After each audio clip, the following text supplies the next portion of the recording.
예, 안녕하세요. 저는 한국지능형 교통체계협회 김상원이라고 합니다. 오늘 오후에 2시간 동안 최근에 있었던 기본교통 정보교환 기술기준 1, 2, 3에 대한 어떤 주요 제 개정 내용에 대해서 소개해드리고자 합니다. 일단 간단하게 제 소개를 먼저 드리자면 저는 2007년 8월에 입사를 해서 이게 첫 직장으로 입사를 해서 시험이나 검사 평가 분야에 업무를 계속 해왔었고, 그 표준화도 포함해서, 그리고 관련된 R&D, 그리고 또 이제 평가 분야에서는, 우리 협회가 그 콜라스 공인검사 기관으로 AVI랑 VDS를 검사를 하고 있는데, 그와 관련해서 콜라스 평가사로서 이 기관을 운영을 하고 있습니다. 그러니까 이런 업무를 통해서 제가 이 기술 기준 1, 2, 3에 대한 주요 재개정 작업에 다른 분들과 이 교육을 준비하신 저 기획팀 분들과 또 저희 팀 분들이 함께 참여를 했었고, 아마 그러한 내용을 기반으로 해서 제가 이런 부분을 소개를 드리게 됐습니다.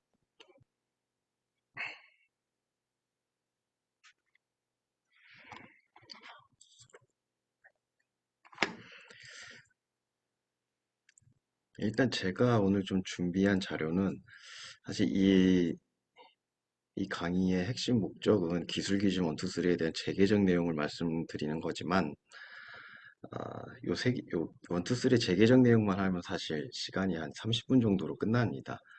그리고 이 재개정 내용에 대해서 설명을 드리기 전에 기술 기준이 무엇인지, 그리고 이 재개정에 해당되는 어떤 주요 상세한 어떤 기술 기준에 적용된 구문, 이라고 해서 ASN 다돈이라고 있는데, 이런 부분이 이게 조금 실제 이 프로그램을 개발하는 어떤 컴퓨터공학을 전공한, 통신공학을 전공한 사람들도 조금 생소한 부분이 있어서 이런 부분을 좀 설명을 드리려고 하고, 이 재개정에 따라서 이제 이 재개정 내용에 맞게 시스템이 개발이 됐는지 이제 시험을 합니다. 그래서 그런 부분을 하나의 좀 세트로 준비를 했습니다.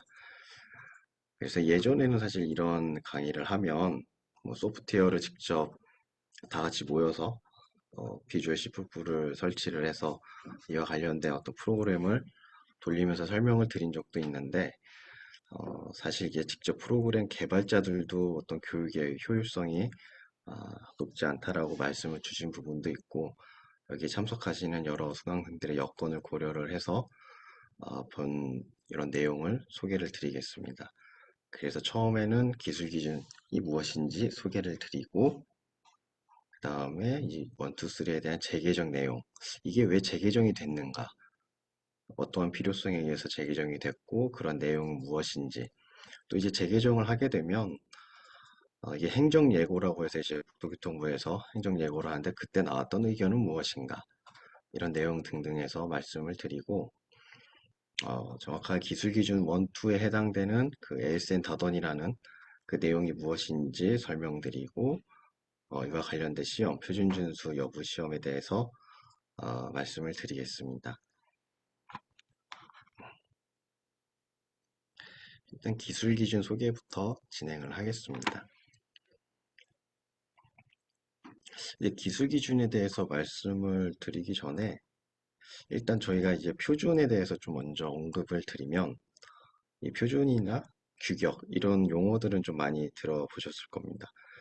근데 이 표준이나 규격이 무엇인가를 제가 좀 찾아봤더니 어떤 이해 당사자들이 모여서 이렇게 합시다라고 이제 문서화된 것을 표준 또는 규격이라고 얘기를 합니다. 그래서 이쪽에 보면 이해 관계자의 합의를 얻어, 그러니까 즉 어떤 시스템을 만들거나 어떤 관련된 내용을 정리를 할 때 이해 관계자들이 다 모여서 요건 요렇게 저건 저렇게 이렇게 합시다라고 정의된 그런 내용들을 이제 문서화한 것이 표준 또는 규격이라고 이해하시면 됩니다.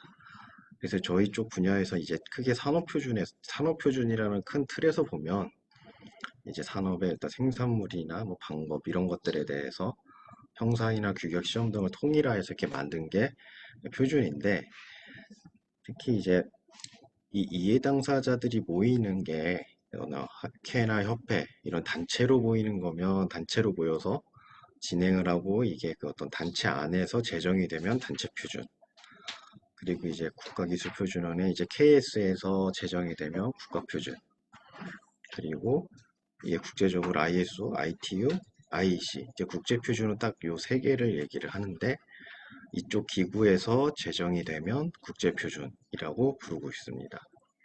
그래서 이러한 표준들과 더불어서 이런 표준들은 어떤 강제성이 그렇게 부여가 되어 있지 않은데 이런 것 중에 국가에서 어떤 사업이나 시스템을 구축하고 운영하는 과정에서 요거는 반드시 지켜야 돼.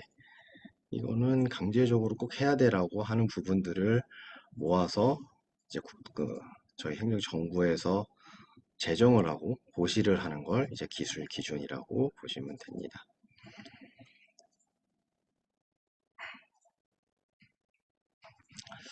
그래서 지금 말씀드린 뭐 국제표준, 국가표준 이러한 표준들 그리고 기술 기준을 좀 이게 종류를 이렇게 좀 나열을 해서 어, 이제 강제성과 자의성 이런 부분을 좀 도식화를 해 보았는데 사실 법이라면 당연히 강제성을 가지고 있습니다. 당연히 지켜야 될 것이고 그런데 이제 국제표준, 국가표준, 단체표준은 사실 강제성이 부여가 되어 있는 건 아닙니다. 다음에 이제 자의적으로 그래서 여기 자의적으로 적용할 수 있다. 법은 강제로 해야 된다. 이렇게 구별이 됩니다. 근데 사실 제가 여기 그 실제로 업무를 하다 보니까 자의라고 하는 요 IS 그 국제표준이나 국가표준, 단체표준도 결국 사업을 시행하는 그 사업 시행자가 RFP에 관련 표준을 어떤 표준을 준수해야 된다. 아니면 어떤 표준에 따라서 시험을 보고 합격을 해서 성적서를 제출해야 된다 등 RFP의 어떤 구체적인 내용을 요구사항으로 정의를 하기 때문에 최근 시대에는 이 단체 표준 이거 안 지켜도 되는 거 아니야? 이런 것보다도 RFP의 내용을 잘 보면 이런 부분은 일정 부분 이제 강제성을 가질 수가 있습니다. 이 본연의 자체는 강제성을 갖지 않으나 이 국제 국가 단체 표준은 강제성을 갖지는 않으나 어떤 사업을 시행하는 과정에서 반드시 따라야 되는 경우가 많이 있습니다.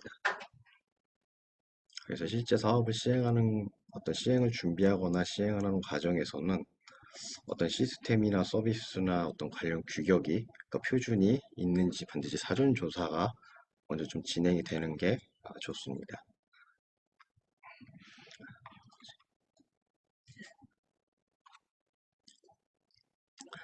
그럼 이제 기술 기준과 표준이 좀 어떻게 차이가 있을까? 좀 이런 거를 좀 그림으로 그려봤는데요.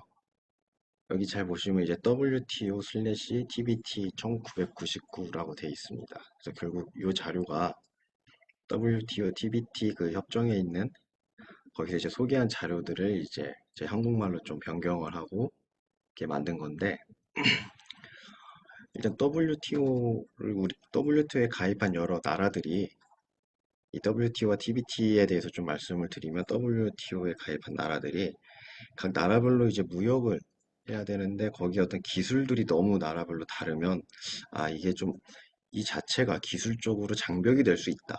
이 장벽을 허물려고 WTO에 가입했는데 이런 기술 장벽이 또 존재하네. 이거를 어떻게 해소를 할까 하고 모여서 이제 국제 표준이라는 거를 만들기 시작을 했습니다.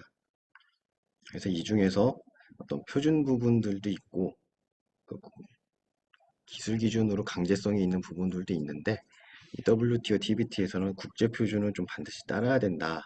이 WTO에 가입한 나라들은 반드시 따라야 된다라고 해서 WTO, TBT 협정을 맺었고 결과적으로 이 WTO에 가입한 나라들은 이 TBT 협정에 의해서 국제 표준은 사업을 시행할 때 준수를 해야 됩니다. 그래서 이런 표준적인 부분들 표준화 기관이 제정한 것으로 의무사항은 아니었지만 이런 표준 부분들과 어떤 법에서 이제 사업을 시행하는 이제 국가 차원에서 반드시 지켜야 될 부분들을 이제 교집합을 해서 기술 기준을 만들고 이거는 반드시 지켜야 된다.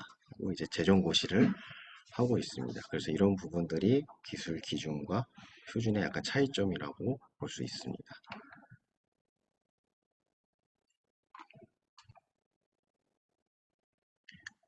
그래서 앞서 설명드린 내용과 좀 유사한데 이걸 좀 표로 다시 좀 설명을 드리면 이제 기술 기준은 그 ITS 분야에서 이제 기술 기준과 단체 표준 그리고 일반적인 표준의 좀 차이를 구체적으로 좀 표로 만들어 봤는데 이런 부분은 기술 기준은 이제 국가통합교통체계 효율화법을 근거로 해서 국토교통부 장관이 제정 고시하는 표준이라고 보면 됩니다. 그래서 이와 국가통합교통체계 효율화법을 기반으로 해서 어떤 ITS 사업을 시행을 하면 이 기술 기준은 반드시 적용을 일단 필수적으로 해야 됩니다. 그래서 이거를 강제 표준, 뭐 강제성을 띠고 있다 이렇게 얘기를 하고 있고요. 단체 표준 같은 경우에는 이제 ITS 분야에서는 지금 ITS 표준총회가 있고 이쪽에서 이제 이해 당사자들이 모여서 표준을 만든 그러한 거를 이제 단체 표준이라고 하고 일반적으로 이거는 이 문서 자체에 어떤 강제성이 없어서 공고로 하고 있습니다. 그렇지만 아까도 말씀드렸다시피 이 공고 표준이지만 결국 사업 시행자가 RFP에 단체 표준 뭐뭐뭐를 따라라 그러면 반드시 따라야 되기 때문에 그런 부분들은 이제 사업을 할 때 좀 확실하게 확인을 하고 가야 됩니다. 사업을 시행할 때 이 강제 표준은 반드시 지켜야 되고 그리고 RFP에 어떠어떠한 단체 표준이라든지 국가 표준을 지켜라 라고 되면 그것도 이제 강제성을 띄어서 반드시 지켜야 됩니다.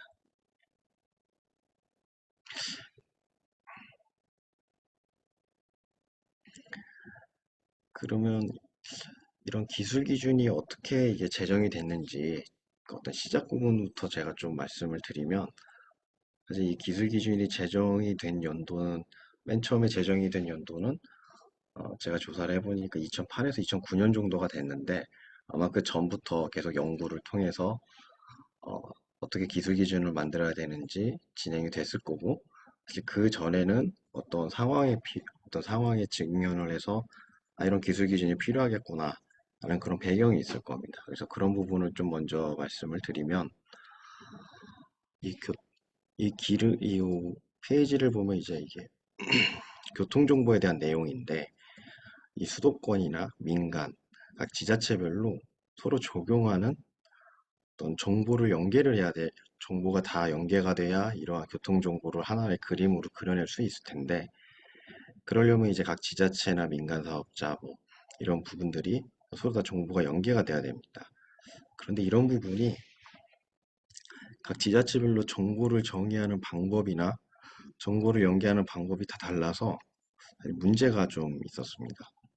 이거를 좀 더 구체적으로 말씀을 드리면 이 건설교통부나 인천공항도로, 천안 논산, 서울시 이런 부분들을 쭉 보면 이 고유 주소나 이 값들이 이렇게 어느 정도 큰 틀은 비슷할 수 있지만 어떤 시스템을 개발하는 어떤 틀에서는 비슷할 수 있지만 세부적으로 들어가는 내용들이 조금씩 달랐습니다. 그래서 예를 들면 뭐 코드 1번은 뭐 교통 원활인데 어떤 데서는 코드 0번을 뭐 교통 원활로 볼 수도 있고 이런 식으로 전부 조금씩 뭔가 다른 어떤 그 시스템을 운영하는 측면에서는 큰 맥락은 비슷할 수 있겠지만 세부적인 내용 이런 부분들이 달랐기 때문에 서로 정보가 연계가 될 수가 없었습니다. 그래서 이러한 큰 교통정보 지도를 만들 수가 없었고요. 그래서 이런 부분을 해결하고자 기술 기준이 나왔습니다.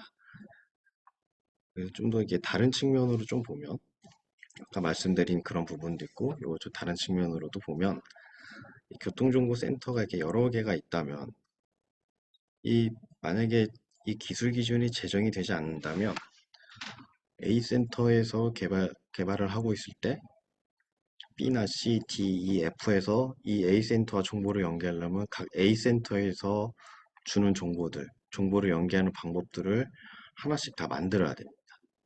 그러면 A 센터와 연계는 될 수 있는데 이 B 센터가 또 A 센터와 다르면 그럼 또 A 센터와 다른 센터들도 B 센터의 정보 인터페이스라든지 그 주고받는 절차라든지 세부적인 내용들을 또 개발을 해야 되고 C, D, E, F 이렇게 해서 그 이 경우의 수로 보면 이게 팩토리얼로 다 만들어야 되거든요. 이게 굉장히 비효율적이기 때문에 또 이렇게 해서 하나의 6개의 센터가 연계가 됐는데 또 다른 센터가 등장을 하게 되면 또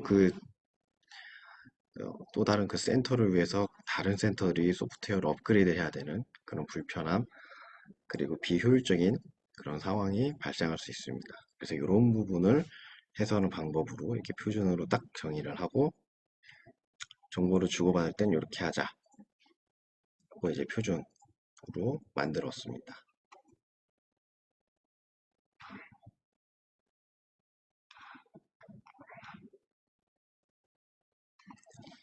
그래서 이제 최종 목적은 아까 말씀드린 대로 이 교통 정보에 대한 어떤 정보의 연계, 이런 부분들을 위해서 만들었던 거고, 그게 이제 이 부분에서 이제 기술 기준 원에 대해서 좀 구성을 말씀을 드리면 9개 기본 교통 정보, 그리고 정보를 교환하기 위한 표준 통신 인터페이스를 만들었습니다. 그래서 교통 원활이라든지 이런 교통 정보, 또 다른 정보, 여러 정보 9개를 딱 만들고, 이 정보를 어떻게 교환해야 되지? 그 부분을 연구를 해서 정보를 교환하는 절차, 그리고 정보가 교환되는 절차 안에 실제로 들어가는 정보들, 이렇게 해서 두 가지 측면으로 내용을 구성을 해서 기술 기준을 만들었습니다.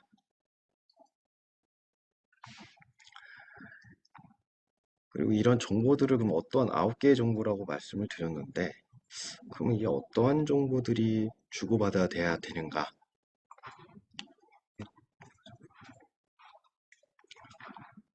대해서 좀 설명을 드리면, 기존에 이제 어떤 정보를 주고받아야 되지? 그냥 아무 정보를 주고받을 수는 없으니까요. 가장 필요한 정보들을 어떤 정보인지 확인을 해야 되고, 그런 부분들을 이제 도출해주는 과정이 이제 ITS 아키텍처를 분석을 해서 좀 그때 당시에, 그러니까 기술 기준원이 처음 제정된 2008년, 9년 그 이전에 ITS 아키텍처에서 한 758개 인터페이스를 분석을 하고, 그리고 교통정보 관련해서 이런 인터페이스를 분석을 해서 정보를 이제 재분류를 해서 최종적으로 9개의 정보를 도출을 해냈다고 합니다.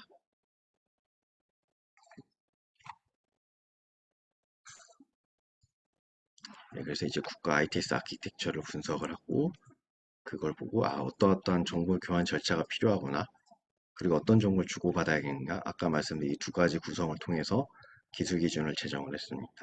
이 국가 ITS 아키텍처에 대해서 좀 간략하게 설명을 드리면, 일단 구글에서 검색을 하시면 이제 국가 ITS 센터에 들어가서 이 국가 ITS 아키텍처가 무엇인지 그런 설명을 볼 수도 있고, 간략하게 설명을 드리면 결국 어떠한 각 서비스나 시스템에서 정보가 어떻게 연계되는가, 어떤 정보가 생성이 돼서 어떤 정보가 어떻게 연계되는가, 이런 논리적인 흐름도 국가 ITS 아키텍처에 정의가 돼 있고, 이런 논리적인 정보 흐름과 더불어서 그러면 각 정부 시스템별로 어떠한 역할을 해야 되는가, 이거를 정의한 게 이제 물리 아키텍처, 그리고 각 사업들 간의 정보를 어떻게 연계하는가, 그런 거 이제 사업 아키텍처에서 국가 ITS 아키텍처에는 논리, 물리, 사업 이렇게 세 개가 정의가 되어 있습니다.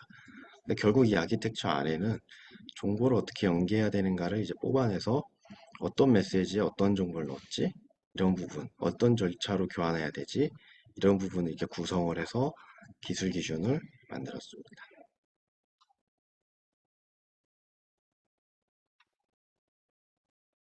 그래서 이거는 이 다음 장은 이렇게 앞에서 설명드린 내용들을 조금 시스템적으로 좀 도식화해서 말씀을 드리면, 만약에 교통정보센터가 두 개가 있는데 이들 간의 정보를 교환을 해야 되는 상황이 있다면, 그때 이제 교통정보는 기술 기준, 그리고 이 정보를 주고받기 위한 어떤 정보 절차, 교환 절차는 국제 표준으로 있는 14827-2라는 표준을 사용을 해서 이 기술 기준을 구성이 됩니다.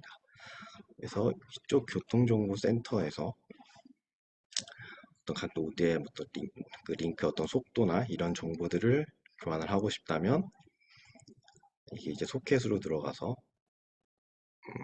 그 TCP/IP의 그 소켓 프로그램을 통해서 정보를 서로 연계를 할 거고, 그 서로 정보를 주고받을 때 사용되는 어떤 절차는 이걸 이제 프로토콜이라고 부르는데, 이 절차는 이미 앞서 그 국제 표준으로 제정된 센터 간의 정보 교환을 위한 또 프로토콜이 이미 정의가 되어 있습니다. 한국은 WTO에 가입이 되어 있어서 국가 사업을 할 때 이제 국제 표준을 먼저 적용을 하게 되어 있기 때문에 ISO 14827-2라는 이 표준을 준수를 해서 만들었고요. 그리고 그 안에 세부적인 정보에 대해서는 이제 기술 기준에 9개의 정보를 정의를 했습니다. 이 KSX ISO 14827-2가 여기서 처음 등장하는데 이게 이제 뒤에서 더 설명을 드리겠지만 여기서 좀 간단히 말씀을 드리면 국제 표준이 이제 ISO 14827-2라고 되어 있고 이거를 이제 국가에서 KS에서 이 표준을 그대로 부합화해서 그대로 따라서 제정을 다시 합니다. 그래서 그 부분이 이제 KX 이 정보 분야 X라고 해서 이렇게 다시 제정을 해서 우리나라에서 KS로도 제정이 되어 있습니다.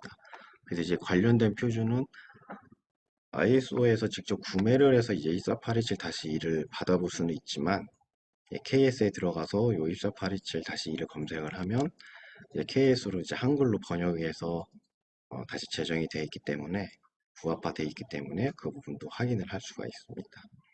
어쨌든 결과적으로 이런 기술 기준을 만드는 과정을 좀 설명을 드렸는데 배경이나 어떤 필요성에 의해서 제정이 됐는지 말씀을 드렸는데 결과적으로 기술 기준을 구성하는 내용은 크게 두 가지입니다.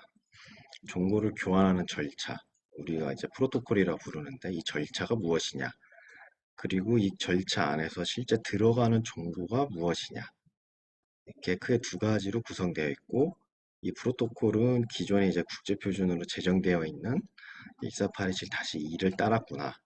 를 기억해 주시면 좋겠습니다. 그래서 앞으로 설명드릴 기술 기준이 어떤 대부분의 기술 기준은 항상 어떤 정보를 교환하는 절차가 무엇이냐, 그리고 그 절차를 통해서 교환되는 정보가 무엇이냐, 이 두 가지 구성으로 이루어졌구나. 이렇게 생각을 하고 보시면 좋습니다. 지금까지 이제 기술 기준이 무엇인지 좀 소개를 드렸는데, 좀 정리를 해서 말씀드리자면, 보통 이제 각 이해 당사자들이 모여서 만든 어떤 합의된 문서를 규격이나 표준이라고 부르고 있고, 그게 이제 재정기구가 단체가 될 수도 있고, 국가가 될 수도 있고, 국제 표준을 만드는 기구가 될 수도 있고, 또 작게는 또 일반 회사에서 어, 만들 수도 있습니다. 그래서 회사에서 만들면 사내 표준, 어떤 단체에서 만들면 단체 표준, KS에서 만들면 국가 표준, 국제 표준화 기구인 ISO, ITU, IEC에서 만들면 국제 표준. 이렇게 보시면 되고 이 중에서 이제 강제성을 띠는 걸 싹 모아서 정부에서 이걸 법 테두리 안에서 만들어서 보시를 하면 그게 이제 기술 기준이다. 그렇게 이해하시면 좋습니다. 그 중에서도 이제 ITS 분야에서는 이 대부분의 기술 기준이 정보를 어떻게 연계할까? 정보를 연계하는 방법, 절차와 실제로 주고받게 되는 정보가 무엇인지를 정의한 게 기술 기준의 대부분의 내용입니다. 그래서 오늘 이 01번 기술 기준의 소개에 대해서는 제가 방금 말씀드린 이 정도는 좀 기억을 해주셨으면 좋겠습니다. 또 배경이나 이런 부분들은 나중에 보면 아시겠지만 이런 어떻게 만들어졌고 기술 기준의 구성은 정보를 조합하는 절차다. 그리고 세부적인 어떤 정보가 교환된다.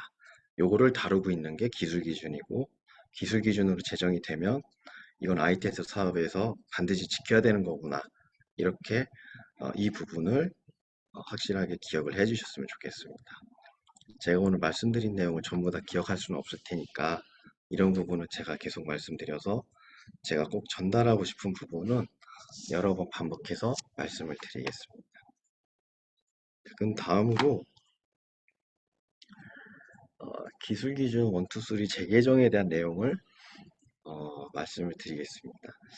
일단 이 부분에 대해서는 결국 이게 최근에 2021년 9월에 1, 2, 3가 재개정이 됐고 이게 고시가 됐는데 그럼 이전에는 어떤 상황이었는지 그런 부분을 먼저 이전 상황을, 지금 재개정되기 이전에 2021년 9월 이전엔 어떤 상황이었는지를 말씀을 드리고 어떠한 필요성, 어떠한 요구사항에 따라서 재개정이 됐는지, 그리고 주요 내용은 무엇인지 이런 부분들을 말씀을 드리겠습니다.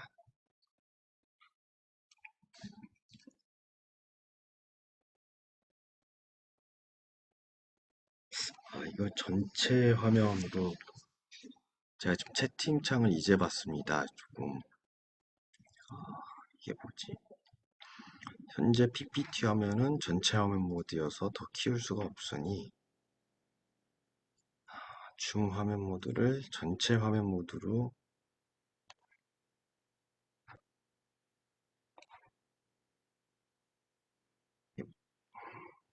여기 협회 사람이 있어. 이거 의미 없는 거죠? 예. 다음 이제 기술 기준 1, 2, 3 재개정에 대해서 말씀드리겠습니다. 여기 보시면 아까 말씀드린 대로 2021년 9월 이전에 기술 기준이 이제 재개된 제정된 그런 현황을 좀 그림으로 그렸습니다. 아까 말씀드린 대로 이제 국토교통부 장관, 뭐 예전에는 건교부 장관이었을 수도 있는데 이제 교통체계 효율화법의 82조에 따라서 이런 기술 기준을 재정고시를 했습니다. 그래서 이제 센터 간에 주고받는 정보는 이제 기술 기준 1과 지금 대중교통 버스 정보 교환 기술 기준 이렇게 두 개가 있었고 이 센터에서 공중 단말, 센터에서 개인 단말. 공중 단말은 키오스크가 될 거고 개인 단말은 PDA가 됩니다. 이 두 단말 장치에 정보를 연계하는 게 기술 기준 2에 있었고요. 그리고 센터와 노면 통신 장치 그리고 차례 장치 이쪽 사이드는 기술 기준 4에 재정 고시가 되었었습니다. 그럼 일단 기술 기준 1부터 한번 살펴볼까요? 기술 기준 1에서도 이제 교통 정보에 대한 연계를 위해서 이렇게 만들어졌는데 핵심적인 내용은 요겁니다. 센터와 센터 간의 정보를 교환할 때 소통 정보, 통제, 돌발 상황 발생, 돌발 상황, 도로 상태, 기상, 도로 관리, 프로브, 차량 검지 정보 총 이제 이렇게 9개를 주고받을 수 있게 기술 기준이 재정 고시가 되어 있었습니다.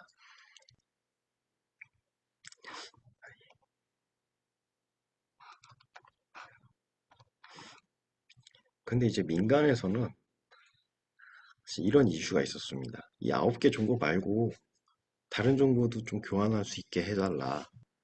그 얘기는 결국 이 기술 기준을 개정을 해서 새로운 정보 본인들이 원하는 민간에서 원하는 정보를 추가해달라 이런 요청이 있었습니다. 근데 제가 이제 그런 요청을 좀 듣고 제가 고민을 해봤을 때 제 생각을 좀 말씀을 드리면 이 기술 기준에 있는 거는 어떤 최소한의 요구 사항으로 꼭 필요한 거를 주고받아야 될 꼭 필요한 거를 정의를 해 놓은 거고 만약에 필요하다면 각 지자체나 그 기관에서 해당 내용을 좀 별도로 정의를 해서 주고받을 수도 있습니다. 결국 여기 1에서 9번이 맨데토리라고 한다면 플러스 10번 해서 어떤 정보, 어떤 정보를 별도로 정의를 해서 만약에 지자체라면 지자체 내부 지침으로도 가질 수 있고 만약에 이 정보가 센터 간에 연계가 돼야 된다면 각 지자체 간에 뭐 MOU를 맺다던가 어떠한 실무자 간의 협의를 통해서 주고받을 수도 있는데 사실 그게 그렇게 진행이 될 수도 있는데 그것보다는 실제로는 민간에서는 이제 요거 이외에 신규 서비스를 위한 교통정보 연계 방안을 마련해 달라. 더 추가를 한다거나 뭐 이런 부분에 대한 방안을 마련해 달라라는 요구가 있었습니다. 그래서 이와 관련해서 저희가 조금 고민을 했던 거는 만약에 이 기술 기준이라는 것이 결국 국토부에서 재정고시를 하고 개정을 하고 이게 법 테두리 안에서 일어나기 때문에 이 재정고시가 이게 바로바로 반영되기가 어렵습니다. 어떤 행정 절차도 좀 필요하고 재개정되는데 규제심사위원회도 통과를 해야 되니까 한 한 1년 정도는 생각을 해야 되는데 그 어떤 당장 뭔가 좀 적용하고 신기술을 적용할 때는 조금 반영을 하기가 아, 좀 느린 감도 있고요. 그런 부분을 좀 어떻게 해소를 할까 해서 내부적으로 좀 연구도 하고 이 관련 이해 당사자들의 의견도 받고 자문도 받고 해서 저희가 생각했던 건 이 구체적으로 이 정보를 막 정의를 하는 것보다는 이 정보를 담을 수 있는 그릇을 만들어 보자 이렇게 이야기 됐습니다. 그래서 그 이름은 확장 교통 정보 데이터 프레임이라고 지칭을 하고 이 확장 교통 데이터 프레임을 하나 만들고 만약에 더 추가가 필요하다면 그 정보들은 아까 앞에 말씀드린 단체 표준에서 정의를 해서 써보자. 그러니까 표준 사이드에서 정의를 해서 써보자. 라고 좀 어느 정도 이야기가 됐습니다. 왜냐면 표준은 이런 기술 기준, 국가 차원에서 재개정되는 것보다 법 테두리에서 재개정되는 것보다는 훨씬 더 빠르고 수월하게 진행될 수 있기 때문에 이런 담는 그릇만 기술 기준에 넣고 나머지는 그런 부분들을 이제 표준에서 정의를 해보자. 좀 이런 생각으로 접근을 했었고, 그렇게 돼서 결국 기존의 왼쪽 사이드에 보면 기술 기준 1에 대해서는 이게 총 9개 정보가 주고받게 돼 있는데, 여기에서 기존의 9개 정보를 굳이 없앨 필요는 없으니 9개 정보는 그대로 두고, 10번째에다가 이런 교통정보 데이터 프레임을 만들었습니다. 그래서 어떤 정보가 이제 더 필요하다면 표준에서 아니면 사내 규격에서 이렇게 표준 해당 정보를 만들어서 이 프레임 안에 넣어서 보낼 수 있게 이렇게 만들었습니다. 뒤에 예시에서 좀 더 설명을 드릴 거고, 예를 들면 여기 앞에 그럼 19개 정보가 정의되어 있는데, 이거를 이 프레임 안에 넣어서도 보낼 수 있지 않을까 생각을 할 수도 있는데, 그렇게 해도 됩니다. 다음 이제 기술 기준 2에 대해서 말씀을 드리면, 이 기술 기준 2는 이 센터와 키오스크, 센터와 이 PDA 간에 주고받는 정보를 정의를 했습니다. 근데 사실 이게 적용된 사례를 제가 많이 보지 못했습니다. 이게 제가 입사한 이후에 관련된 내용을 찾아봤을 때 사실 거의 없었고, 사실 그러한 이유를 좀 이슈로 나왔던 게 스마트폰이 출시가 되면서 센터랑 PDA 간의 교통정보 연계 수요가 사라졌습니다. 이 말이 무슨 뜻이냐면 사실 스마트폰이 출시한 거랑 PDA랑 무슨 관련성이 있나? PDA에서 스마트폰에서 볼 수 있는 어떤 웹페이지나 인터넷 익스플로러라든지 그런 걸 볼 수 있는데 도대체 스마트폰 출시가 개인 단말 장치와 어떤 연관이 있는가? 그런 부분을 제가 좀 찾아봤었는데 그때 당시에 이 센터에서 이 개인 단말 장치나 공중 단말 장치로 주고받는 정보가 그러니까 웹이나 어떤 그 HTTP나 이런 걸 이용해서 주고받는 게 아니라 아까 앞서 말씀드린 그 14827이나 그런 어떤 규격으로 정보를 그러니까 메시지를 주고받게 되어 있었습니다. 그건 사실 웹페이지랑 전혀 관련이 없고 그런 별도의 프로토콜과 정보를 주고받게 되어 있었습니다. 그런데 이제 스마트폰이 나오면서 스마트폰으로 바로 인터넷을 쉽게 볼 수 있었는데 그렇게 됨으로써 점점 이제 정보를 실제 만들어서 센터에서 그 표준 프로토콜을 맞춰서 보내고 이 개인 단말 장치도 그 프로토콜을 맞춰서 개발을 해서 받아야 되고 이런 부분이 사실 좀 스마트폰이 출시하면서 외부로 바로 볼 수 있는데 왜 이래야 되지? 그런 부분이 있었습니다.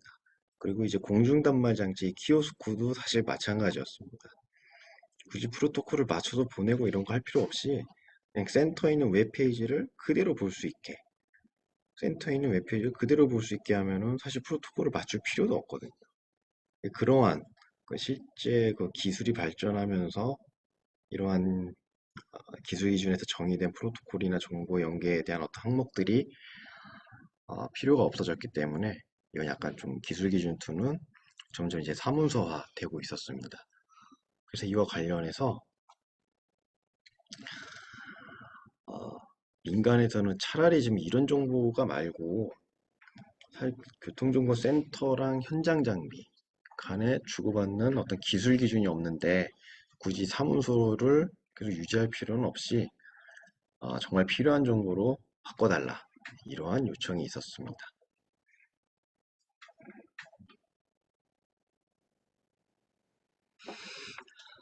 그래서 이러한 필요성에 따라서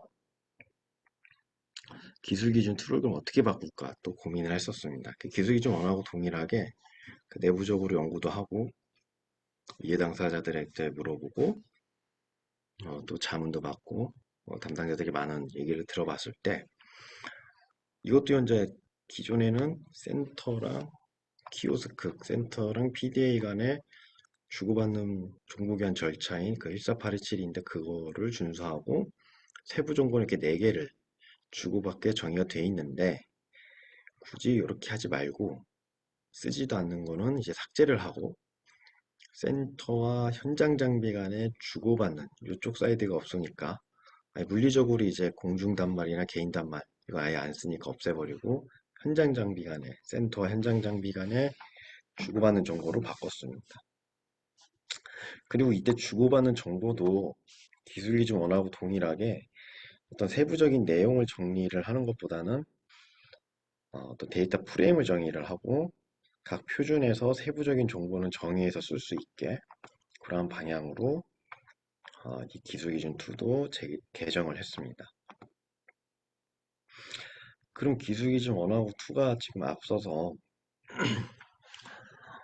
민간과 각 관련 기관들의 어떤 요구사항에 따라서 이제 개정이 됐는데 그럼 이게 어떻게 개정이 됐는지를 좀 한 페이지로 정리를 해서 말씀을 드리면 이렇게 됩니다. 그러니까 이게 기존의 기술기준 1과 2에 제정된 내용이었다면 현재는 기술기준 1 같은 경우에는 앞서 9개 정보에 플러스 확장교통정보 프레임을 만들었고 기존 기술기준 2는 센터에서 공중 단말장치 키오스크랑 PDA에서 주고받는 정보는 아예 없애고 센터에서 현장 장비 또 그리고 현장 장비에서 현장 장비 간에 주고받는 데이터 프레임을 이렇게 정의를 했습니다.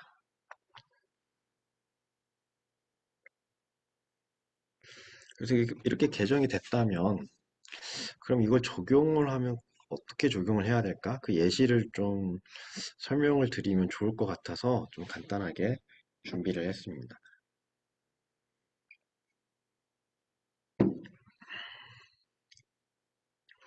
그래서 예를 들면 최근에 CITS가 좀 많이 거론이 돼서 예를 들면 CITS 서비스에 적용되는 어떤 메시지를 연계할 때 이때를 좀 생각을 해서 이 그림을 좀 그려봤는데요. 예를 들면 이제 기술기준 1과 2가 이 전체 센터와 현장 장비에 적용이 되어 있는 상황이라고 가정을 하고 차내 장치가 그 관련 인근 지역을 주행을 할 때를 좀 그려 도식화해 봤습니다. 그래서 이제 차내 장치가 예를 들면 현장 장비 그러니까 뭐 웨이브 통신이라든지 CVTS 통신 어떤 통신과 무관하게 주행을 하다가 본인의 어떤 정보를 PVD에 이 PVD는 SHA273에 정의된 프로브 비어크 데이터 메시지인데 이 정보를 던져준다면 이 정보는 현장 장비가 확인을 하게 되고 그 정보를 만약 필요하다면 인근에 있는 현장 장비에 줄 수도 있고 또 그 정보를 센터에 연계를 하게 됩니다. 그리고 그 정보가 다시 센터 안에 주고받게 되고 이때 기술기준 1과 2가 사용을 하게 됩니다. 그리고 이 내용을 좀 더 깊게 살펴보면 다음 페이지에 나가서 보면 예를 들면 이제 현장 장비에서 현장 장비에서 센터로 주고받는 건 이렇게 기술 기준 2에 정의가 되어 있고 센터와 센터는 기술 기준 1에 정의가 되어 있습니다. 예를 들면 최근에 적용된 어떤 데이터 프레임을 통해서 정보를 주고받게 되면 이 뒤에도 이 프레임은 조금 언급이 될 텐데 결국 이 정의된 페이로드 안에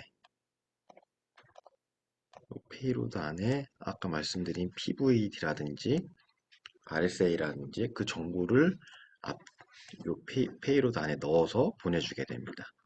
그리고 또 센터와 센터 간의 정보를 연계할 때도 이 페이로드 안에 예를 들면 그 PVD나 RSA 정보를 넣어서 주고받게 됩니다. 그리고 마찬가지로 현장 장비 간의 정보를 연계할 때도 페이로드 안에 정보를 주고받게 되고요. 결과적으로 다시 앞 페이지로 돌아가서 설명을 드리면 저희는 이제 기술기준 2와 1에서 개정된 핵심적인 내용은 세부적인 내용을 정의하는 것보다 이 세부적인 정보를 주고받는 어떤 그릇, 어떤 프레임을 만드는 거에 초점을 놓고 실제로 그 세부적인 정보들은 표준에서 정의를 해서 쓰는 그런 체계로 좀 만들었습니다. 그래서 현재 ITSK 00100-2에 VTS 정보 연결 표준이 이미 제정이 되어 있는데 이 안에 정의된 RSA라는 정보가 있다.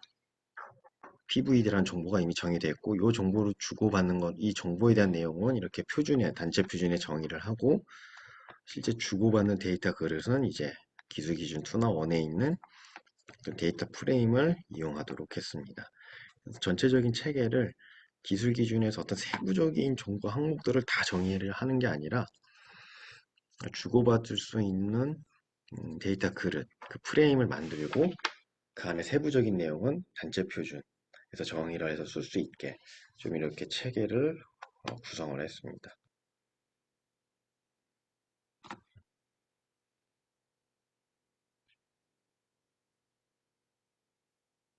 네, 그래서 이제 세부적인 그 구문 정의된 부분도 좀 살짝 언급을 해드리면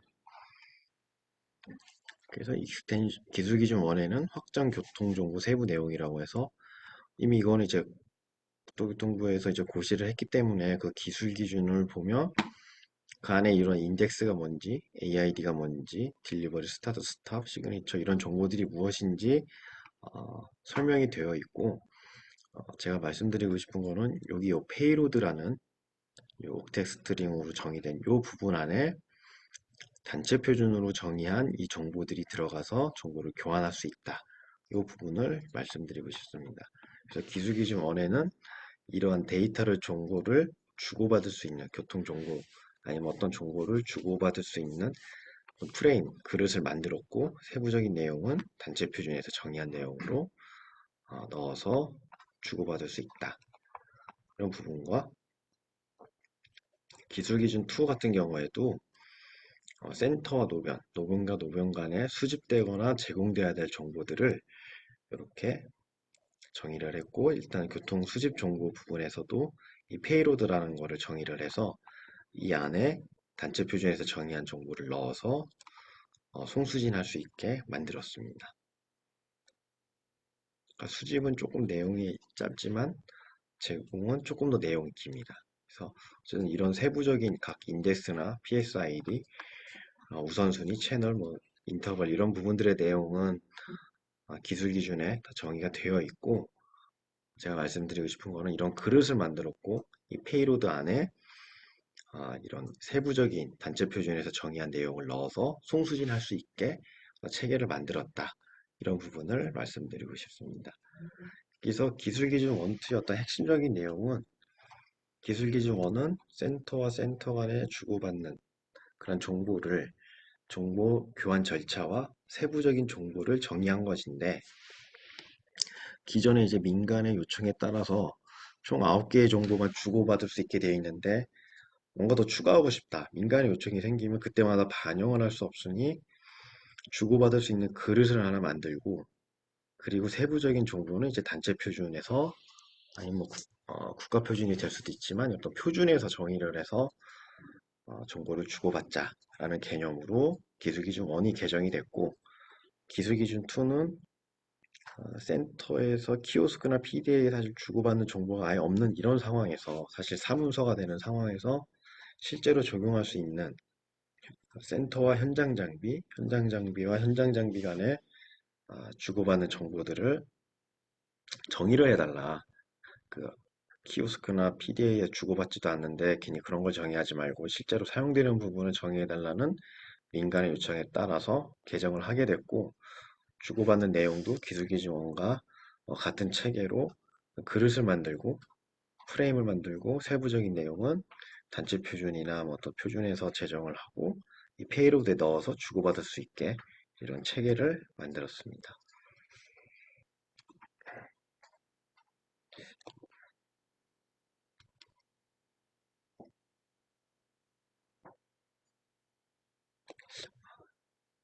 예, 여기 채팅창에 어떤 내용이 있는데 혹시 이게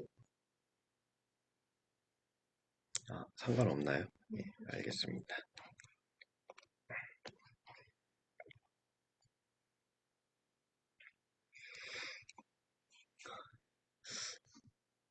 네, 다음으로 이제 기술 기준 3에 대해서 좀 말씀을 드리려고 합니다.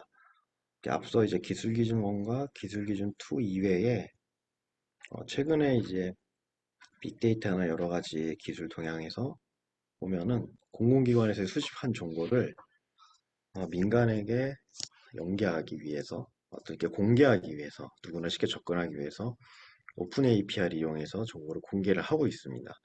그래서 이제 공공 데이터 포털에 보면은 data.go.kr에 들어가면 뭐 행안부라든지 다른 여러 부처에서 수집된 정보들 중에서 이제 공공으로 제공할 수 있는 정보들을 다 정의를 해놨습니다. 현재 근데 국토교통부는 아이러니하게 ITS 국가교통정보센터를 통해서 이미 오픈 API로 교통정보를 공개 중에 있는데 이런 내용이 이제 기술 기준으로 제정이 되어 있지는 않았습니다.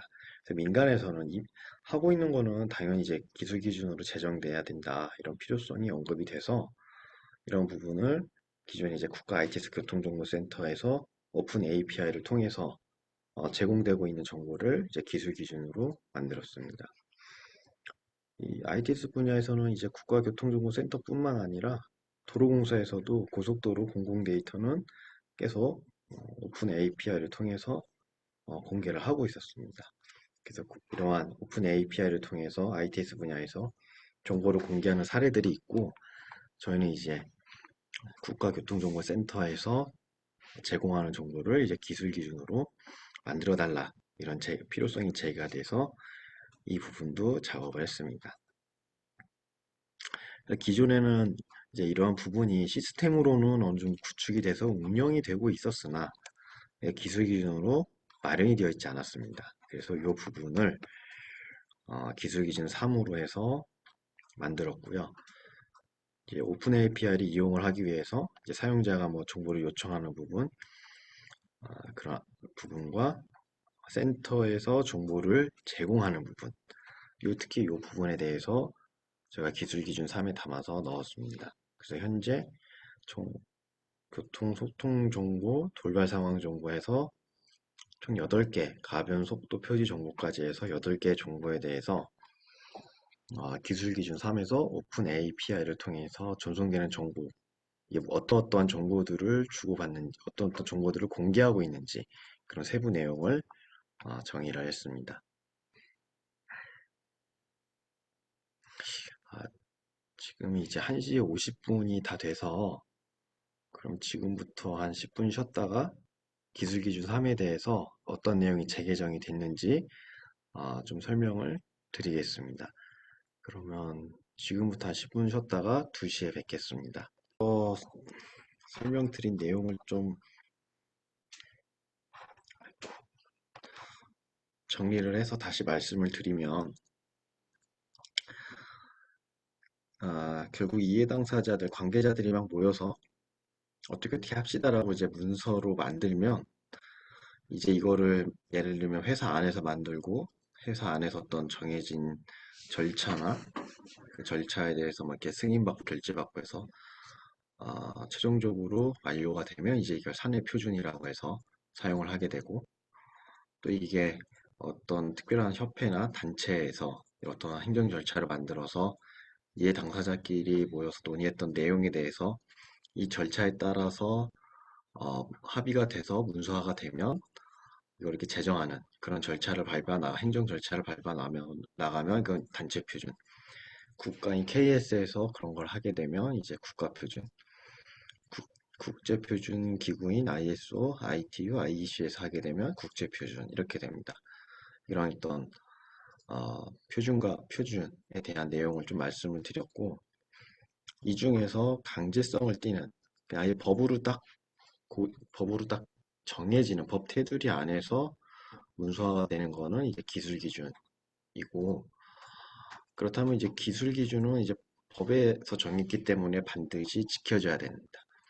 그럼 이제 기술 기준이 만들어지는 과정을 보면 기존에 있는 표준들을 싹 무시하고 이게 법으로 만드니까 이걸 다 지켜 이런 식으로 가지는 않고 기술 기준도 만들 때 예를 들면 지금 제가 설명드리는 정보를 기술 기준 1, 2, 3나 이제 에 해당되는 내용들을 보면 정보를 교환하는 절차, 그리고 이 절차에 따라서 실제로 주고받게 되는 송수진 정보, 요 크게 두 가지의 구성에 대해서 관련된 국제 표준이라든지 단체 표준을 다 조사를 하고 이 앞서 설명드린 기술 기준 1과 2에서는 정보 교환 절차가 이미 국제 표준인 ISO 14827-2번에 제정이 되어 있어서 그거를 가져다 쓰고 세부적인 실제 주고받는 정보는 아직 없으니까 기술 기준으로 고시를 한 겁니다. 그래서 기술 기준 안에는 정보 교환 절차는 14827을 따르세요 라고 돼 있고 요거를 주고받는 정보는 뭐뭐뭐입니다 라고 이렇게 정리가 되어 있습니다. 그래서 이제 기술 기준 자체는 이렇게 법 테두리 안에서 강제성을 띠고 반면에 국제, 그 다른 표준들 국제, 국가, 단체 표준은 이 자체로는 강제성을 띠지는 않지만 실제 사업을 하게 되면 그 RFP에 요런 뭐 국제 표준이라든지 국가 표준이라든지 이렇게 준수하세요라고 되어 있기 때문에 사실상 강제성을 띠게 됩니다. 그리고 특히 국제 표준 같은 경우에는 WTO의 TBT 협정에 따라서 한국도 WTO에 가입을 했고 TBT 협정에 해당이 되기 때문에 국제 표준이 해당되는 어떤 서비스나 시스템을 개발할 때 해당되는 국제 표준이 있다면 그거를 먼저 적용을 해야 되는 그러한 상황입니다. 그래서 정리를 하자면 앞서 설명드린 내용을 이제 이 ITS 분야에서는 어떤 표준이라는 게 있는 어디에서나 표준이 있지만 특히 ITS 분야의 표준이 무엇이 있고 그 중에서 강제성이 있는 요 기술 기준이 있다. 그리고 최근에 2021년 9월에 기술 기준 1, 2, 3이 재개정이 됐다. 1과 2는 개정이 됐고 3은 제정이 됐는데 특히 기술 기준 1과 2가 개정이 된 주요 내용이 기술 기준 1 같은 경우에는 기존에 정의된 정보 이외에 신규로 추가하고 싶은 정보가 생겼을 때 이걸 어떻게 반영하느냐. 그래서 확장 프레임이라는 어떤 담는 그릇을 만들고 거기에서 주고받는 정보는 이제 표준에서 정의하도록 이렇게 체계를 만들었고 기술 기준 2도 사실 이와 유사하지만 이와 같은 체계지만 기술 기준 2는 실제 사용하지 않고 있는 뭐 키오스크라든지 PDA에서 주고받는 정보를 정의를 하고 있기 때문에 그런 내용은 좀 삭제를 하고 현재 지금 민간에서 요청한 센터와 현장 장비와 현장 장비 간의 주고받는 정보, 절차나 세부적인 정보를 정의해달라. 이 요청에 따라서 개정을 하게 됐습니다. 그래서 앞서 설명드린 내용이 이런 거고 이런 부분들을 좀 이해를 해주셨으면 좋겠고 이렇게 ITS 사업을 시행하는 지자체 공무원분들이나 또 이 시스템을 개발하는 제조사분들 께서는 그리고 또 관련된 뭐 학계나 이런 분들께서는 이런 ITS 분야 이런 내용들이 있다. 특히 기술 기준이 있으면 반드시 적용해야지. 그 표준이 있으면 뭐가 있는지 확인을 하고 사실상 RFP에 관련된 내용은 준수하세요라고 되어 있으니까 이런 부분은 조심해서 항상 확인을 하면서 진행을 해야겠다. 이 부분을 말씀을 드리고 싶습니다. 그럼 이어서 기술 기준 3에 대해서 더 설명을 드리면 결국 오픈 API로 정보를 이제 공개를 하고 있는데 그 내용이 이제 기술 기준에 아직 담아 있지 않았습니다. 그래서 기술 기준 3에 ITS 국가교통정보센터에서 오픈 API로 공개하고 있는 정보를 기술 기준에 담아서 제정을 했습니다. 그래서 그 내용은 총 이렇게 8가지고 이 ITS 국가교통정보센터에 들어가시면 어떤 정보인지 어떤 내용인지 그 부분도 확인을 할 수 있고 또 이 기술 기준을 봐도 그런 내용을 확인을 할 수 있습니다. 그래서 이제 기술 기준 3에 오픈 API를 통해서 제공하는 정보를 정의를 했고 그 내용을 좀 더 깊게 살펴보면 교통정보센터에서 사용자, 일반적인 사용자를 얘기를 한 거고 이게 특정하게 어떤 센터다, 단말이다, 뭐 이런 것보다는 그냥 웹을 사용해서 HTTP나 이런 거를 사용을 해서 JSON이나 XML 사용을 해서 어떤 활용을 할 수 있는 누구에게든지 다 정보를 제공을 할 수 있습니다. 네, 대표적으로 이제 뭐 웹 서버라든지 스마트폰에서 많이 사용을 하고 있고 그 안에 실질적으로 제공되는 정보는 소통 정보, 돌발 상황 정보, CCTV 화상, 교통 예측, 검지, VMS, 주유운전, 가변 속도 표지 총 8개를 담고 있습니다. 그래서 이 다음 페이지부터는 그럼 실제로 그 구문들이 이미 다 오픈에 ITS 국가교통정보센터에 다 나와 있는데 어떤 내용인지 좀 간략하게 좀 예시로 가져와 봤습니다. 그래서 만약에 정보 요청을 할 때는 먼저 이제 이 교통정보센터가 그냥 무조건 제공을 하는 게 아니라 어떤 특정한 암호화를 통해서 인증된 사람에게, 인증된 사용자에게 제공을 하기 때문에 그런 내용이 먼저 필요할 거고, 그리고 이제 정보 요청을 하게 되면 이러한 URL에 암호화 키를 넣게 되고 실제 타입이 무엇인지 그리고 거기 위치 정보 X나 Y 정보를 넣어서 이렇게 사각형을 만들어서 여기에 해당되는 정보를 주세요. 그리고 그 타입은 XML로 주세요. 라고 이렇게 요청을 하게 되면 그에 관련된 내용을 제공을 하게 됩니다. 일단 이 타입은 지금 현재는 XML과 JSON 둘 다 제공 가능하게 되어 있습니다. 그래서 이런 요청을 받으면 이제 사용자가 어떤 정보를 주세요라고 이제 요청을 앞에 페이지에서 했으면 이걸 받고 국가 ITS 교통정보센터에서 제공하는 정보를 예시로 좀 담아봤습니다.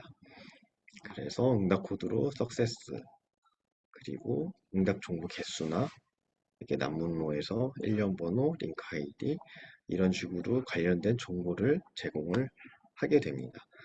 그래서 아마 개발자분들은 이걸 딱 보시면 아실 겁니다. 이게 XML로 어떤 정보 이렇게 앞에 태그 그리고 태그를 다 이렇게 붙여서 보냈기 때문에 이게 어떤 정보다 라는 거를 쉽게 파악을 할 수 있습니다. 그래서 실제 아이템은 요거고 이 아이템들이 계속 붙어서 여러 개 정보가 들어갈 수 있고 그 정보가 들어간 개수를 토탈 카운트에 넣고 실제 받았을 때 이거에 대한 응답 메시지로 잘 받았다 하고 이거 잘 제공을 하겠다 하는 이런 메시지를 주게 됩니다. 그래서 이제 이런 기술 기준 1, 2, 3의 어떤 재개정에 따른 어떤 기대 효과를 보면 가장 핵심적인 거는 이 정보를 연계할 때 어떤 상호 호환성, 정보를 주고받을 수 있다. 이런 것이 가능하다. 원활하게 정보를 주고받을 수 있다. 이게 가장 핵심적인 거고요. 두 번째로 저희가 이제 세부적인 데이터를 계속 정의를 한 게 아니라 데이터를 주고받을 수 있는 그릇을 만들었고 세부적인 정보를 좀 신속하게 표준화를 통해서 신속하게 적용할 수 있는 그런 체계로 만들었기 때문에 어떤 서비스 확장성 그리고 신속성에서 좀 더 유리하다. 네, 이 두 가지가 가장 큰 거고요. 나머지 뭐 이해 당사자 간 뭐 명확한 의사소통 그리고 뭐 신기술 개발에 기여 이러한 부가적인 간접적인 기대 효과도 있습니다. 예, 그래서 두 번째 항목인 기술 기준 1, 2, 3 재개정에 대해서 말씀을 드렸습니다.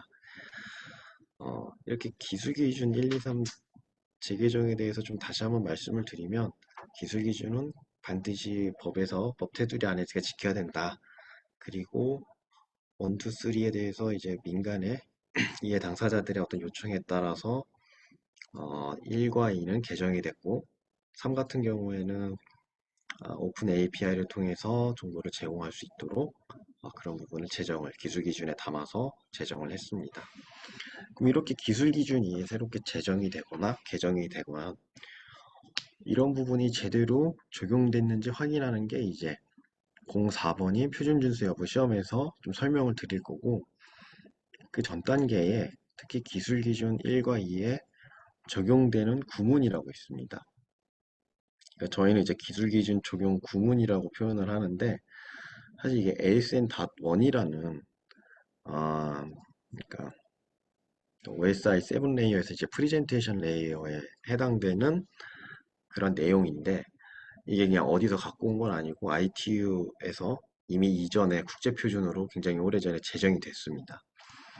그래서 시스템에 요거를 적용해라. 이미 국제 표준으로 제정이 돼 있고 그런 부분을 이제 적용을 할 때 사실 관련된 전공자들도 좀 생소한 분들이 계셨고 저 또한 어, 이전에 뭐 프로그램을 만들거나 할 때는 에일센다돈이라는 거 전혀 보지 못했는데 대학교 다닐 때나 대학원 다닐 때도 보지 못했는데 그 대학원 마지막 그 학기에 처음 접하게 됐습니다. 표준을 들춰보면 맨 마지막에 항상 있었는데 부록이나 별첨으로 있었는데 그 내용에 대해서 깊게 이해하고 뭐 해석하려고 하진 않았었습니다. 근데 실제로 요걸 통해서 정보를 교환을 하게 되고 이게 이제 프로젝트로 좀 진행을 하게 되면서 이게 무엇인지 알게 됐는데 이 ASN 다돈이 무엇인지 좀 알게 되고 공부를 하게 됐는데 이게 생각보다 사람들이 쉽게 알고 있지 않다. 그리고 생소하니까 또 어렵고요. 그래서 이게 무엇이다라는 거 좀 간단하게 설명을 드리고자 합니다. 그래서 오늘 제가 맡은 부분에서 사실 기술 기준 1, 2, 3 재개정에 대한 내용, 핵심적인 내용을 좀 말씀을 드렸고 이후에 이제 부가적인 내용, 이게 재개정이 되는 과정에서 재개정이 됐고 요거를 적용하는 과정에서 알아야 될 ASN 단원이 무엇인가 그리고 이 재개정에 따라서 시험을 봐야 된다. 이 기술 기준에 맞게 시스템이 개발됐는지 확인해야 하는 그런 부분에 대해서 설명을 드리겠습니다. 사실 이 부분은 예전에는 교육이 이게 따로 아예 분리가 돼서 진행이 됐었는데 이걸 좀 제가 이 부분에 하나로 합쳐서 이전에 사용했던 내용들이나 필요한 내용들을 하나로 합쳐서 좀 준비를 했습니다. 이 ASN 다운이 뭔지 좀 간략하게 설명을 드리면 일단 가장 중요한 거는 ITU라는 국제전기통신연합에서 이미 국제 표준으로 제정을 했습니다. 그리고 그 이후에 ISO나 IEC나 그리고 이제 유럽 지역 표준인 CEN 등에서 또 정보를 연계할 때 이 표준을 이 ASN 다돈을 가지고 사용을 합니다. 이게 이 ASN 다돈을 알아야 될 가장 중요한 이유고 두 번째로 이러한 근거에 따라서 저희 기술 기준도 ASN 다돈이 적용이 되어 있고 그러한 상황입니다. 그래서 ASN이라는 용어 자체는 어브스트랙트 신텍스 노테이션 1이라는 거 추상 구문 표기법 좀 말이 어려운데 그냥 ASN 단원이라고 저희가 부르고 있고 결과적으로 이 종단 피어 투 피어 간의 어플리케이션들 간의 데이터 송수신지 사용될 수 있는 뭐 국제 이게 말이 좀 어려운데 좀 간단히 생각을 해보면 어, 만약에 음, 제가 어떤 채팅 프로그램이나 어떤 프로그램을 만들면 제 노트북에 있는 프로그램과 상대방이 가지고 있는 노트북 요거를 이제 종단이라고 생각하시면 됩니다. 지금 제가 여기서 교육을 위해서 만지고 있는 요 PC를 종단 그리고 교육을 들으시는 분이 그 PC를 통해서 보고 있는 그 PC를 종단 이렇게 양끝을 종단이라고 보시면 되고 이 종단 간의 정보를 교환을 할 때 이거는 좀 제가 극단적인 예로 좀 이해를 시켜 드리고 싶어서 이렇게 좀 만들었는데 예를 들면 종단에서는 어떤 한국어를 막 쏟아내고 있는데 사실 그 상대방이 받는 쪽이 미국인이라면 한국어를 알아들 수 없겠죠. 또 거꾸로 이제 종단 저 끝에서 영어로 막 쏟아내면 이 끝에 있는 한국인이 그 내용을 알아듣기가 쉽지 않을 겁니다. 그래서 이제 중간에 이 내용을 통역을 해줄 수 있는 그러한 통역관 역할을 하는 게 ASN 타돈이다. 이제 개념적으로 좀 이렇게 봐주시면 좀 이해하기가 좀 더 쉬울 것 같습니다. 그러면 이런 ASN 타돈이 왜 필요한가? 그 종단 간에 그냥 그냥 한국인끼리 모여서 정보를 교환하면 되지. 왜 꼭 거기에 미국인이 껴서 중간에 이런 게 들어가지? 이렇게 생각을 할 수 있는데요. 사실 이거는 어떤 CPU가 개발되거나 이 전체 시스템 서버가 개발되는 역사를 보면 좀 더 쉽게 접근을 할 수가 있습니다. 그래서 예를 들면 어떤 A사라는 데는 이제 리틀 에디안이라는 이런 방법을 적용하고, 또 어떤 데는 어떤 제조사는 빅 에디안이라는 걸 적용을 해서 이 하위 비트 값을 읽는 상위 비트 값 데이터를 읽어드리는 과정에서 요 하위 비트부터 읽는 그러한 시스템이 있는 반면에, 어떤 시스템은 요 상위부터 이렇게 읽어 나갑니다. 이거는 CPU를 개발하거나 서버를 개발하는 그 제조사가 그냥 이렇게 개발을 한 겁니다. 그 자기네 목적에 맞춰서 이게 더 효율적이겠지, 이게 더 빠르겠지, 이렇게 생각을 하고 만들었습니다. 그래서 제가 예전에 한번 왜 사람 헷갈리게 리틀 에디안, 빅 에디안 이렇게 만들어졌지? 분명 어떤 목적이 있을 텐데 좀 조사를 했던 적이 있는데, 그때 이제 기억을 좀 더듬어 보면 이 컴퓨터가 맨 처음 만들어진 어떤 배경을 보면 결국에 이제 세금 계산할 때 그 더하기 빼기 이 계산을 할 때 사용을 하려고 만들었는데, 이게 처음에 이제 더하기 빼기 할 때는 요 하이 비트부터 이렇게 읽어 나가면 제가 1단위부터 더해 나가면 되니까요. 더해 나가는 걸로 이렇게 프로그램 그 CPU를 만들어 나갔었습니다. 그렇다고 합니다. 근데 이게 좀 더 지나서 어떤 값의 크기를 비교하는 그런 요구 사항도 있겠죠. 근데 요 크기를 비교할 때는 뒤에서부터 읽을 필요가 없습니다. 이 앞자리만 딱 보고 9천과 9천이라는 숫자와 1000이라는 숫자는 앞에 단위에서 9, 1? 그럼 9천이 더 크네. 그럼 뒤에 건 읽어볼 필요도 없죠. 그런 어떤 목적성에 따라서 리틀 에디안과 빅 에디안이 나눠지게 됐다라고 어떤 논문에서 확인을 했었습니다. 결국 이제 만들어지는 과정에서 이렇게 된 거기 때문에 이게 왜 리틀 에디안이고 왜 빅 에디안이고 이런 거를 사실 고민하는 것보다 시스템 구현이 그렇게 돼버렸습니다. 이게 리틀 에디안이 있고 빅 에디안이 나왔구나. 여기서 이제 문제가 발생하는 건 하이비트로 있는 요 리틀 에디안, 상위에 붙어 있는 요 빅 에디안, 요 시스템과 요 시스템이 그냥 데이터를 보내버리면 하이비트부터 읽어드리는 애는 0D, 0C, 0B, 0A를 보내겠죠? 근데 상위 비트부터 읽어드리는 요거부터 이제 처리를 하는 애는 0A, 0B, 0C, 0D에서 결국 값이 같지가 않습니다.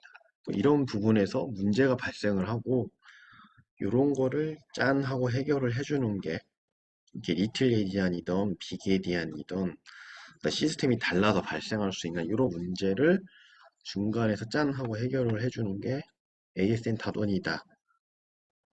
저는 좀 그렇게 이해했고, 다른 분들도 그렇게 관련된 서적을 제가 봤을 때 다 그렇게 설명을 하고 있고, 그렇게 좀 이해를 하면 좀 더 접근이 빠를 것 같습니다.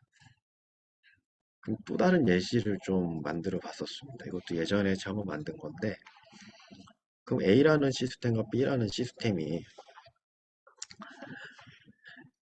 동일하게 뭐 리틀 에디안을 쓴다거나 동일하게 빅 에디안을 쓰면 문제는 없을 텐데, 이 시스템이 계속 구축 사업이 진행이 되면 어느 순간 A라는 시스템과 B라는 시스템에 적용되는 그러한 빅 에디안인지 리틀 에디안이 달라질 수가 있습니다. 만약 다른 경우는 어떻게 될까를 제가 애플이라는 단어를 보냈을 때 어떻게 달라지나를 봤을 때, 좀 예시로 만들어 봤을 때, 빅 에디안으로 보내면 상위 비트부터 A, P, P, L, E를 보내게 되겠죠. 근데 이거를 이렇게 상위 비트부터 이렇게 보냈을 때 하위 비트부터 읽어드리는 사람은 E, L, P, P, A로 읽어버리기 때문에 사실 내용이 다릅니다. 그래서 요거를 이제 중간에서 딱 처리를 해주는 게 ASN 다돈이다. 이렇게 이해하면 좀 더 ASN 다돈이 무엇인지, 왜 필요한지, 결국 프로그램을 개발하는 과정에서 그냥 예를 들면 채팅 프로그램 만들면 그냥 만들면 되는데, 소켓 열어서 만들면 되는데, 굳이 ASN 다돈이라는 거를 적용을 해야 되고, 이게 좀 생소하니까 개발하는 과정에서 굉장히 좀 피곤할 수 있거든요. 근데 이게 왜 필요한가? 이런 배경이나 등장하게 된 배경, 그리고 필요성, 그리고 이게 국제 표준으로 아예 제정이 되어 있구나. 그리고 이게 기술 기준에서 그걸 가지고 와서 싸우고 있구나.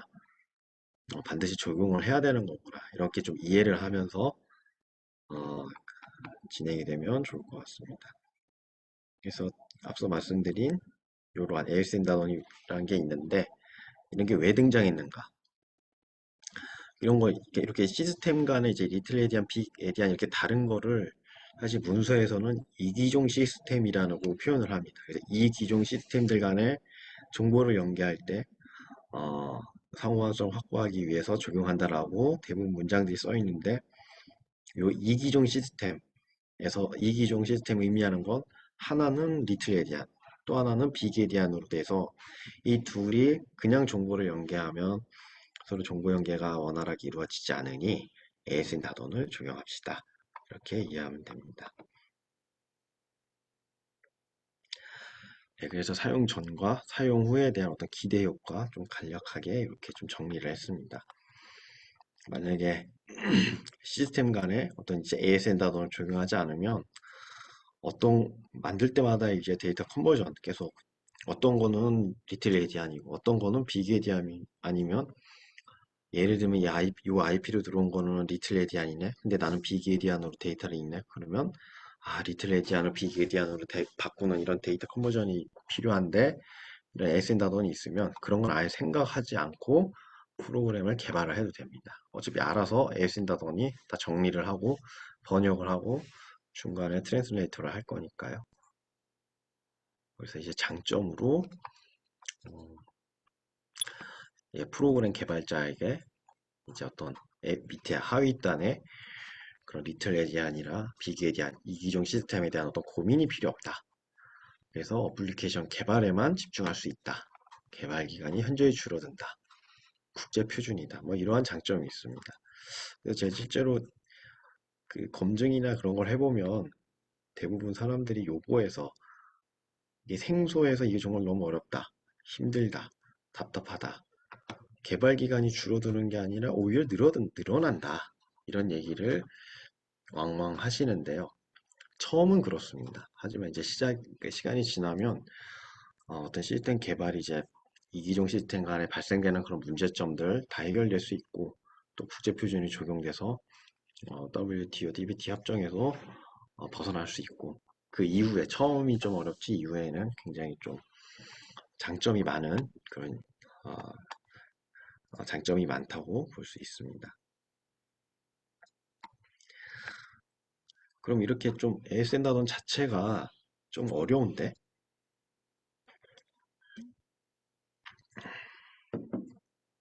생소한데 그럼 이거를 적용하는 사람들이 계속 하는 말이 이거 어떻게 해야 되는가? 어떻게 적용해야 되냐?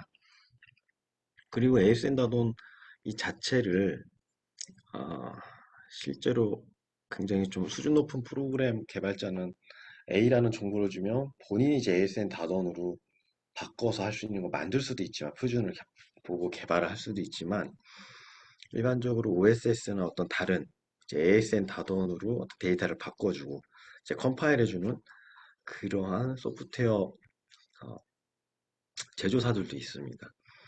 근데 아시겠지만 이제 교통정보를 연계하는 지자체에서 시스템을 구축하는 업체가 이런 ASN 단원을 필요하네?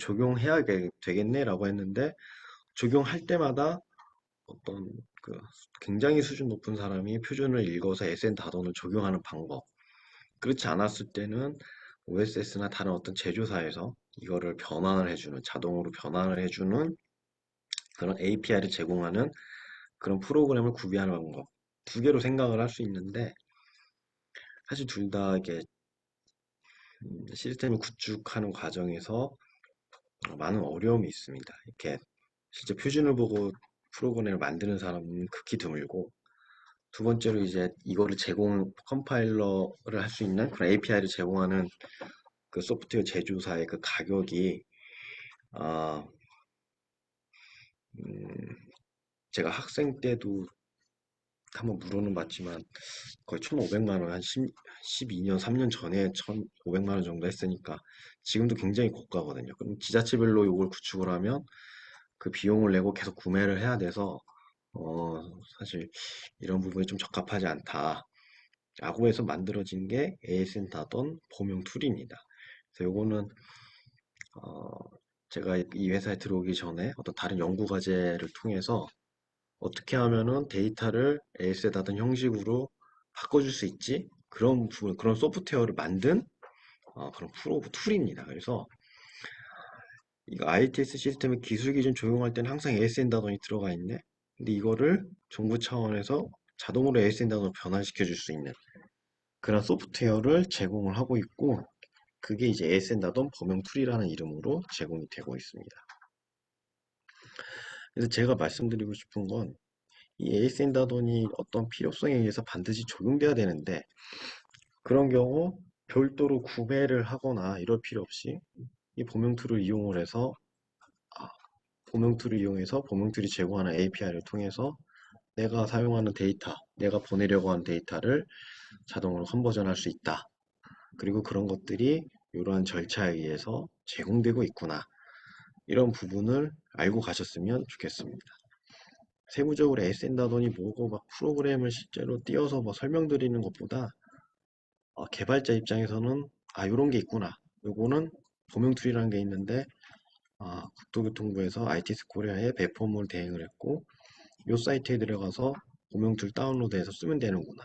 이런 걸 알고 가시면 되고 또 지자체에 계신 분들은 요게 이제 국가 표준으로 국제 표준으로 돼 있고 TBT 협정에 의해서 기술 기준 만들 때 적용을 했구나. 그래서 이게 반드시 적용돼야 되는 거구나.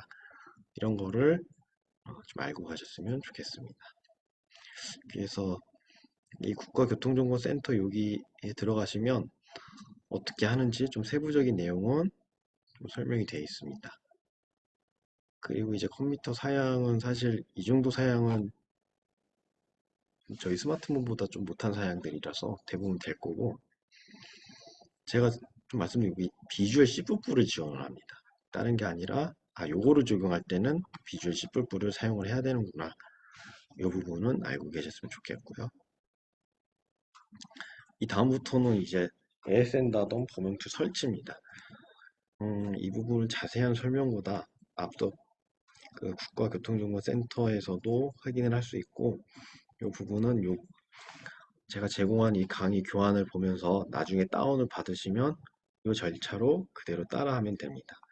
그래도 이렇게 넣어놨으니까 하나씩 보면서 설명을 드리면, 그 범용 툴 사이트에 들어가서 요 다운을 받으면 셋업 exe 파일이 있는데 이거를 클릭을 해서 설치 경로는 뭐 일반적으로 이제 C 드라이브 프로그램 파일에 넣어서 하면 되고, 아이콘이 생성이 되면 그때부터 이제 범용틀이 설치된 이제 경로로 이동을 하면 됩니다. CMD를 어떻게 가느냐 가끔 문의 주시는 분이 있는데, 윈도우 키 그리고 R 버튼을 누르고 CMD를 누르면 됩니다. 윈도우 키랑 R 버튼을 동시에 누르면 실행창이 뜨고 거기에 CMD를 입력을 하고 엔터를 치면 됩니다. 이쪽 경로로 들어가서 이게 이제 메이크 키 파일이라는 게 있는데, 요거를 딱 치시면 키 빈 파일이라는 게 생기는데요. 요거를 우리 협회의 담당자에게 보내주시면 저희는 요걸 받고 요거에 대한 라이센스를 지급을 해드립니다. 그럼 이제 라이센스를 받았으면 그 라이센스를 이렇게 입력을 하고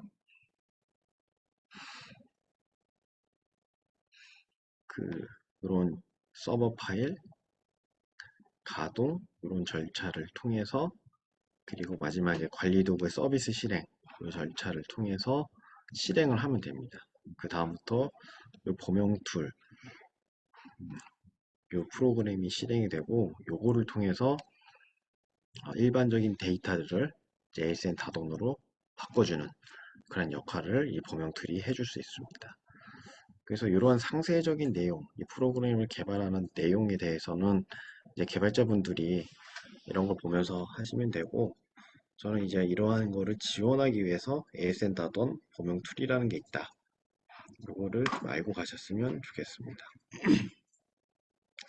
최근에도 제가 ASN 다던 구매와 관련해서 관련 제조사한테 좀 문의를 했는데 가격이 그렇게 만만치 않아서 그거를 이제 직접 구매하는 것보다는 이런 보명투를 받고 이걸 어떻게 사용하는지 좀 숙지를 해서 이걸 적용하는 것도 어, 좀 좋은 방법이다 이렇게 생각을 하고 있습니다.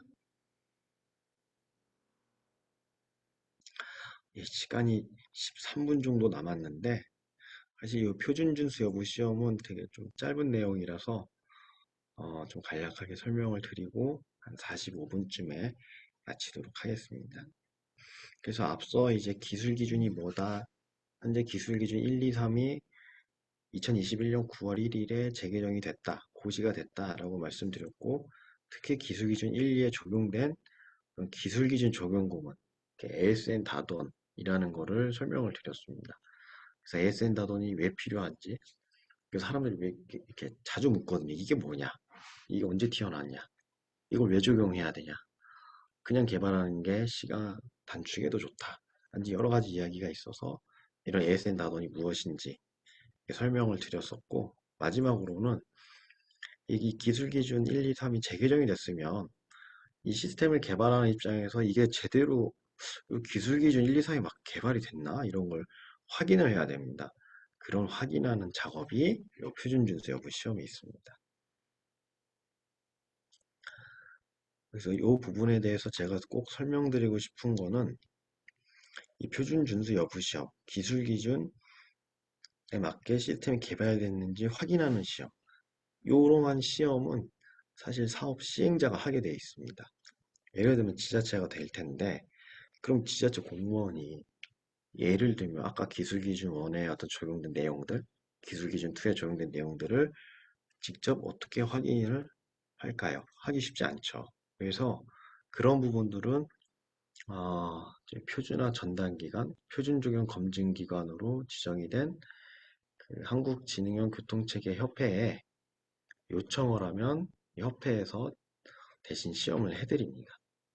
그러니까 결국 이런 시험을 반드시 해야 되는데 기술기준이라고 이제 법 테두리 안에 있어서 이런 거를 시스템 개발할 땐 반드시 적용해야 된다. 이걸 확인해야 된다. 해야 되는데 담당자가 사실 직접 하기 어렵죠. 지하철 공무원분들이나 담당자가 직접 하기 어려워서 그런 부분은 이제 이 협회에 지원, 신청을 해주시면 저희 협회에서는 이런 부분을 대신 시험을 해드리고 성적서를 발행을 해드립니다. 이 표준준수 여부 시험에서 핵심은 그 내용입니다. 시험을 해야 되는데 누가 하는가? 사업 시행자가 직접 할 수도 있고 표준화 전담기관, 표준적용 검증기관에 시험을 요청을 하면 그쪽에서 싹 해서 성적서를 제출해 준다. 이 부분을 확실하게 알고 가셨으면 좋겠습니다. 그래서 이제 계속 말씀드린 건데 이제 기술 기준이 올바르게 적용됐는가 이걸 확인을 하는 거고요. 이 기술 기준이 올바르게 적용됐는가를 왜 확인하냐면 저희가 문서를 이렇게 만들어서 홈페이지를 통해서 배포를 하고 기술 기준으로 재정고시에서 배포를 해도 실제 시스템을 구현하는 개발자들 간에 좀 요 문서를 해석하는 데 좀 차이가 있을 수 있습니다. 그런 차이들이 모여서 실제 이 문서에 나온 내용과 좀 다른 식으로 시스템이 구축이 될 수 있기 때문에 또 그렇게 구축이 되면 시스템 간의 정보 연계가 원활하게 진행되지 않기 때문에 이런 부분을 좀 해소하고자 이제 표준적용 검증 이런 시험을 합니다. 도입 필요성은 좀 전에 좀 말씀을 드렸고 결과적으로 기술 기준이 제정되는데 요거에 맞게 시스템이 개발이 됐는가 이런 객관적인 확인, 검증, 시험 이런 부분입니다. 그럼 이걸 누가 하느냐? 사업 시행자가 직접 할 수도 있지만 시험 시행자가 직접 하기 좀 어려운 경우 그럴 때는 ITS 표준 적용 검증 기관, ITS 표준화 전담 기관에게 신청을 하면 이쪽에서 대신해서 그 관련된 내용, 성적서를 제공을 합니다. 그래서 이제 표준 적용 검증 기관, 건설교통부고시 이런 부분. 그래서 요 검증 기관, 건설교통부가 한국진흥교통체계협회를 표준 적용 검증으로 지정을 했거든요. 그래서 그 내용에 표준주경 검증 시험을 하십시오라고 되어 있습니다. 두 번째로 표준화 전담기관에서 이제 국토교통부가 고시를 했는데 여기에서도 ITS 표준이 제대로 적용되는지 확인하고 검증하는 이런 역할이 주어져서 저희 협회는 이런 업무를 하고 있습니다. 그래서 이 이후에는 좀 관련된 뭐 법률 그런 부분이라서 어, 참고를 하시면 될 것 같습니다. 그래서 최근에는 이 표준준수 여부 시험이 최근에는 최근 2년에서 3년 사이에는 별로 없었는데 2019년도인가 2018년도쯤에 대중교통 정보교환 기술 기준이 개정이 됐고 그 개정된 거에 따라서 이제 시스템이 업그레이드하거나 구축되거나 그런 사례들이 생기면서 한 내년쯤에는 이런 표준준수여부 시험이 또 활발하게 시행이 될 것으로 예상하고 있습니다. 그때 사업 시행자인 지자체 공무원이 이걸 직접 프로그램을 가지고 막 하고 이러실 필요가 없이 표준화 전담기관, 표준주경 검증기관인 협회에 신청을 하시면 된다. 이 부분을 꼭 기억을 해주셨으면 좋겠습니다. 이걸 직접 하기는 굉장히 어렵거든요. 그래서 이게 검증 주체, 그 시험하는 주체 결정 방안, 이러한 뭐 절차가 뭐 이런 게 다 갖춰지면 직접 수행하시면 되고 그렇지 않다면 대행으로 이렇게 신청서를 제출해 주시면 저희가 알아서 해드립니다. 다만 이게 그냥 무료로 계속 해드리는 건 아니고 1회 한해 무료로 하고 있습니다. 마치 저희는 시험을 하는 입장인데 마치 그 프로토타입 테스트를 하는 걸로 생각을 하고 오시는 분들도 간혹 계시는데 그게 아니라 준비를 좀 어느 정도 완벽하게 해서 저희한테 시험을 신청하고 1회 한해서는 무료로 검증을 하되 그 이후부터는 유료로 시행합니다. 그래서 아마 제조사분들께서는 좀 준비를 조금 잘 해서 한 번에 합격할 수 있도록 준비를 해주시면 좋겠습니다. 예. 저희도 계속 무료로 할 수는 없으니까요. 그래서 체계는 이렇습니다. 기술 기준안이 만들어지면 이거에 대해서 이게 제대로 만들어진 건지 구문들도 확인해보고 좀 문제가 없을까요? 라고 표준적인 검증기관에게 국토부가 요청을 하면 저희가 평가 결과를 드리고 이번 기술 기준 1, 2, 3에 대해서도 확인을 해서 드렸던 거고 그걸 갖고 이제 기술 기준 제정이 됐고 저희는 이와 같이 검사 방법 툴 저희가 갖고 있는 툴을 이제 업그레이드를 하게 됩니다. 그 이후에 사업이 진행이 되고 준공이 필요한 시점에서 저에게 시험을 요청을 하면 저희는 그거에 대해서 검사 결과서를 제공을 해드리고 관련 내용은 국토부에 보고 그리고 준공을 완료한 지자체도 관련 내용은 국토부에 보고해서 표준화 정책에 혹시 좀 필요한 내용이 있다면 반영을 하게 됩니다.